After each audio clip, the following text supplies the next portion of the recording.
Maayong gabi Tagumeños. Kini ang We Are Tagum News inyong kauban sa katikaran ug kalambuan sa siyudad sa Tagum.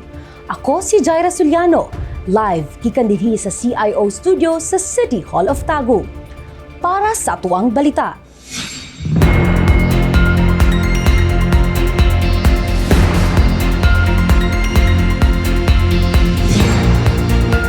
Pet Care Day gihanyag sa gatusan kaalagang hayop sa siyudad. Oplan biyaheng ayos gipatuman sa mga driver ug konduktor sa Tagum City. Og Tagumeños student filmmakers nagmadaugon sa Sinag Maynila 2026.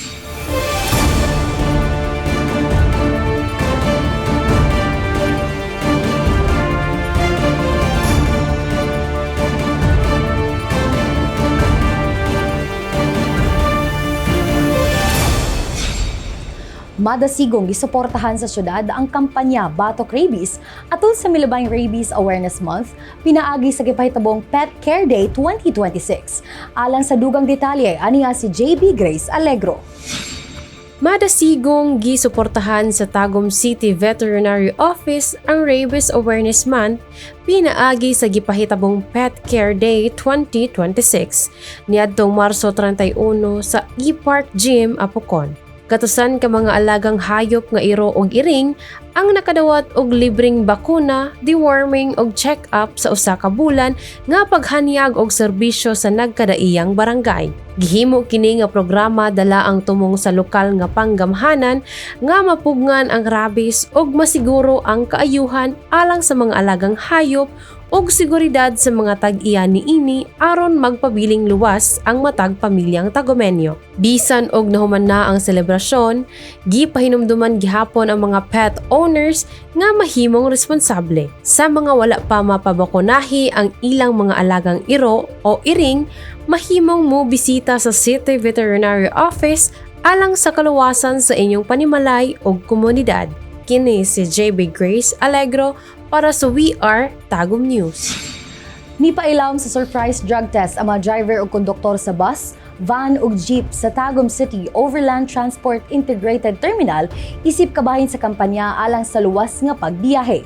Para sa dugang detalye, ania si Peter Muedas. Gipahigayon kaniadtong Marso 31, 2026 ang usa ka kalit nga drug test sa mga driver o konduktor sa Tagum City Overland Transport Integrated Terminal aron masiguro ang kaluwasan sa mga pasahero. Ang maong kalihukan kabahin sa programa nga Oplan Biyaheng Ayos nga nagtinguha sa pagpanalipod sa publiko batok sa mga posibleng aksidente nga mahimong resulta sa pagmaneho ubos sa impluwensya sa ilegal nga droga. Gipahigayon ang aktibidad sa TCO-TIT Module 3 Terminal sa Tagum City. Pinaagi sa pakigtambayayong sa nagkalain-laing ahensya sa gobyerno aron masiguro ang hapsay o organisadong implementasyon sa maong programa. Apil sa mga ahensya nga miambit sa kalihukan ang LTFRB, LTO, PIDEA, CEO, CADAC Tagum ug PNP Tagum. Uban sa suporta gikan sa City Mayor's Office, TMU ug CSU. Sumala sa mga otoridad ang maong inisyatiba o sa preventive measure aron malikayan ang mga disgrasya sa dalan ug masiguro nga ang mga driver o konduktor anaa sa maayong kahimtang samtang nagdala sa responsibilidad sa pagserbisyo sa publiko. Gilauman nga pinaagi niini mapaligon ang disiplina sa mga public utility drivers ug masiguro ang luwas, komportable ug kasaligan nga pagbiyahe sa tanang pasahero ilabi na sa panahon sa peak travel season. Kini si Peter Muedas, reporting para sa We Are Tagum News.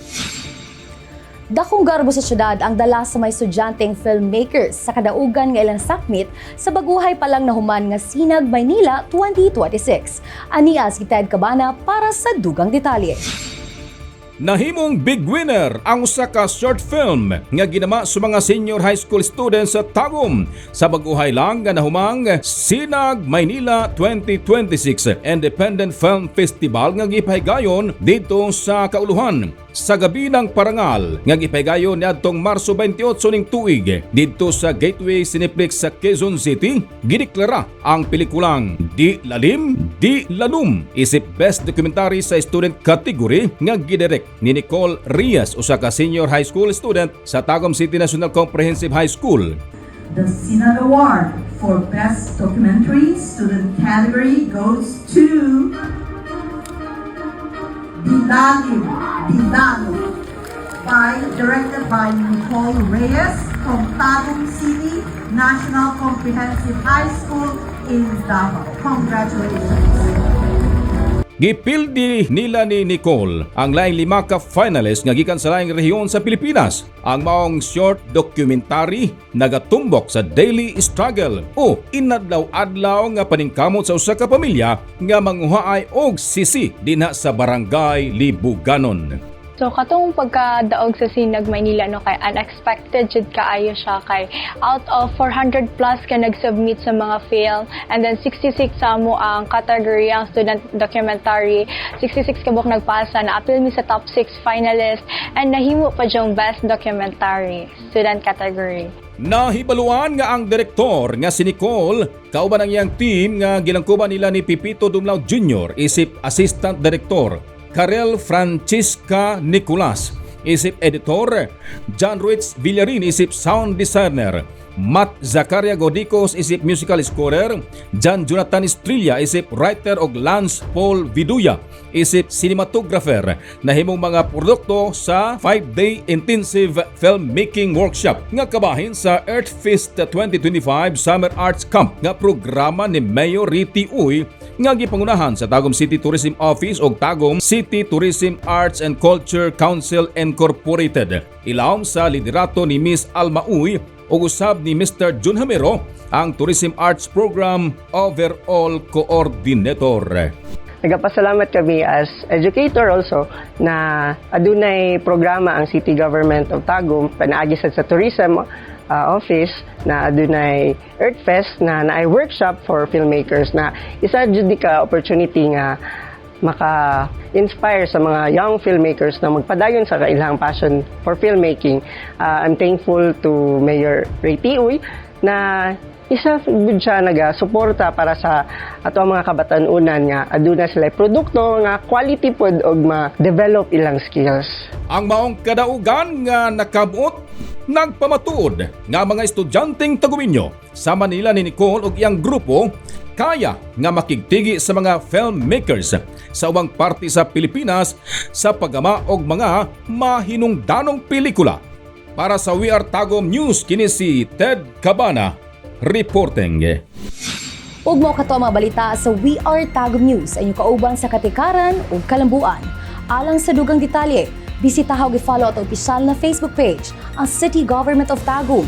Manuhog sa kita sa opisyal na radio station RT 99.1 Radyo Tagum. Ako si Jaira Suliano. Ug sa kanunay, We Are Tagum.